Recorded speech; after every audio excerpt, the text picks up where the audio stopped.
ओम नमो शिवाय। सांची बेरा में आपका स्वागत है। दशा माता का व्रत चैत्र कृष्ण दशमी को किया जाता है। यह व्रत घर की दशा के लिए किया जाता है। सुहागिन औरतें इस दिन डोरा लेती हैं। सफेद कच्चे सूत को कोकड़ी को रंग लेती हैं। 10 तार का डोरा लेकर उसमें 10 गांठें लगा देती हैं।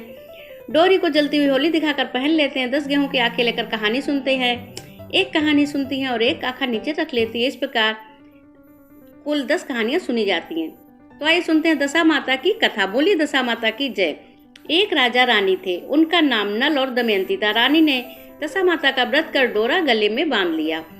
शाम को राजा जी आए तो राजा जी की नजर रानी के गले के पीले डोरे पर पड़ी। तो राजा जी ने कहा, रानी जी, आपके गले में इतना माणिक मोती सोने के हार पहने हुए, इसके बीच ये डोरा अच्छा नहीं लग रहा है। यह डोरा राजा ने खींचकर तोड़ दिया। कुछ ही दिन बाद राजा के महल के पत्थर उतर उतर कर गिरने लगे। अब वह महल महल नहीं रहा और राजा का मुकुट उड़कर न जाने कहाँ चला गया। अब तो राजा रानी विवश हो गए कि अचानक कि क्या हो गया। उन्होंने वह राज्य छोड़कर दूसरी जगह जाने का निश्चय किया। राज्य के थोड़ा बाहर निकले, दूर की रास्ते में अंधेरा हो गया। राजा रानी ने वहीं रात बिताने का निश्चय किया। उन्होंने कहा, एक माली का बगीचा देखा। माली बाहर आया तो राजा ने पूछा, क्या हम यहाँ बसेरा कर सकते हैं? माली ने कहा, हाँ जी, कर लो। राजा रानी वहाँ रात भर रुके, पर सुबह उठने पर देखा बगीचा तो हरा भरा था, एकदम बंजर कैसे हो गया। वहाँ घास का नाम निशान भी नहीं रह गया था।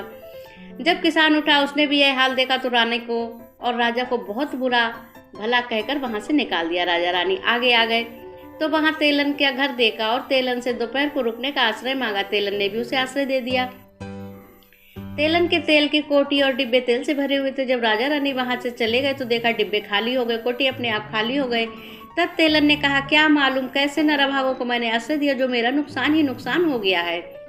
वहां से राजा रानी आगे गालियां खाते हुए बढ़े। थोड़ी देर बाद राजा की बहन का गांव और राजा ने किसी से कहलवाया उसके भाई भौजाई आए हुए हैं और तालाब के किनारे रुके हुए। बहन ने समाचार सुना तो भाई भौजाई के लिए 2-4 ठंडी रोटी, ऊपर से 2 प्याज डालकर नौकर से भिजवा दिया और वापस समाचार कहलवाया कि अभी मेरे को समय नहीं है, यह कलेवा कर लो। भाई भौजाई ने आपस में, बहन का कोई कसूर नहीं है, यह सब अपनी दशा का चक्कर है, अपनी दशा खराब है, इसलिए सभी बैरी हो गए और दोनों ने रोटी और प्याज पर वहां गड्ढा खोदकर वहीं पर गाड़ दिया और आगे चले गए। आगे जाकर उनके दोस्त का घर मिला तो राजा रानी को वह दोस्त अपने घर ले गया, चाय पानी पिलाया और भाई दोस्त की घर की दीवार पर एक खूंटी पर हार लटका हुआ था, वहीं पर एक मोर बैठा हुआ तो उसने वह हार निगल लिया। राजा रानी वहां से रवाना हो गए। दोस्त की पत्नी ने देखा कि जो हार खूंटी पर टिका हुआ था वह नहीं है। दोस्त की पत्नी ने कहा, जिन्हें आपने घर पर बुलाया था उन्होंने मेरा हार चुरा लिया। पत्नी ने कहा, मेरा दोस्त चोर नहीं, गरीबी के कारण ले गया होगा। राजा रानी ने सोचा, अब हम दोनों को एक ही जगह पर जाकर रहना चाहिए, जहां पर हमें कोई जानता न हो और कोई ना रहे। राजा ना कोई रहे। रानी एक जंगल में चले गए। वहां राजा दिन में लकड़ियां काटता और उन पैसों से गुजारा करता, नमक मिर्ची आदि लाकर अपना गुजारा करता। एक दिन रानी ने राजा से कहा, मैं दशा माता का व्रत करूंगी, मुझे कच्चे सूत का डोरा ला दो।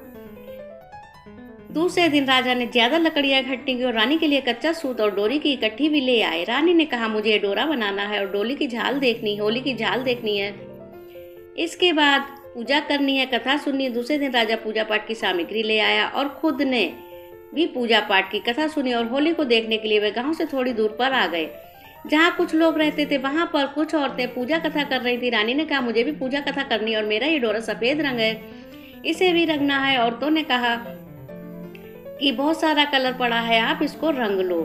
तो रानी ने दशा माता के डोरे को 10 तार किया, 10 गांठ लगाई और रंग से रंग कर होली की जाल दिखाकर गले में पहन लिया। डोरे को गले में पहनते ही राजा की लकड़ियां चंदन की हो गईं, जो बहुत महंगी बिकी। लकड़ियों का पैसा लेकर राजा आज खुशी खुशी घर आए। रानी भी पीपल की पूजा करके, कथा करके दशा माता की कहानी सुनने के लिए घर के लिए रवाना हो गई। वहां दशा माता की समेत 10 कहानियां सुनी। 10 गेहूं की आंखें लेकर कहानियां सुनी और एक एक कहानी सुनती हुई एक एक आंखा नीचे रखती गई। उसमें शिव पार्वती जी की, लोभिया, तोभिया की, गजानन की, आरी वारी, कान कवारी और भी छोटी मोटी मिलाकर 10 कहानी सुनी। घर आई तो राजा ने कहा कि मैं आज बहुत सारा पूजा पर लेकर आया हूँ, तो खूब आनंद से पूजा करना। हमारी सारी लकड़ी चंदन की हो गई, जो खूब महंगी बिकी है। रानी ने राजा से कहा, दशा माता का व्रत करके डोरा पहना, अब हमारे आनंद ही आनंद हैं। राजा ने कहा, अब हमारे राज्य वापस चलते हैं। राजा रानी वापस अपने राज्य की ओर चलते हैं तो रास्ते में पहले दोस्त के घर जाते हैं। दोस्त ने कहा, आओ आराम कर लो। राजा ने कहा, तुम्हारी पत्नी ने पहले भी हम पर चोरी का इल्जाम लगाया था, अब रुक कर क्या करें। दोस्त ने फिर भी उन्हें रोका और पहले वाले कमरे में ही बिठाए, चाय पानी पिलाया और कलेवा कराया। राजा रानी ने देखा कि जो खूंटी पर मोर बैठा हुआ था उसने वह हार वापस उगलना शुरू कर दिया, तो दोस्त को आवाज़ लगाई, देख तुम्हारा हार मोर वापस उगल रहा है। दोस्त ने देखा तो उसे विश्वास हो गया, मेरे दोस्त की दशा खराब होने की वजह से उन्हें ऐसा दिन देखना पड़ा। राजा फिर अपनी बहन के गांव गया तो उसकी बहन ने बहुत ही बढ़िया भोजन कराया, राजा रानी ने नहीं किया। जब पहले की जगह पर उन्होंने गड्ढा खोद कर देखा तो प्याज और रोटी को डाला था, वह चांदी और सोने की हो गई। वह रोटी चांदी और सोने की अपनी बहन को देकर फिर राजा आगे चला। आगे चलते ही तेलन के घर पहुंचा। तेलन ने रुकने पर मना कर दिया और कहा, पहले भी न जाने कौन से अभागे आए थे जिनकी वजह से मेरे तेल के डिब्बे कोठियां खाली हो गईं।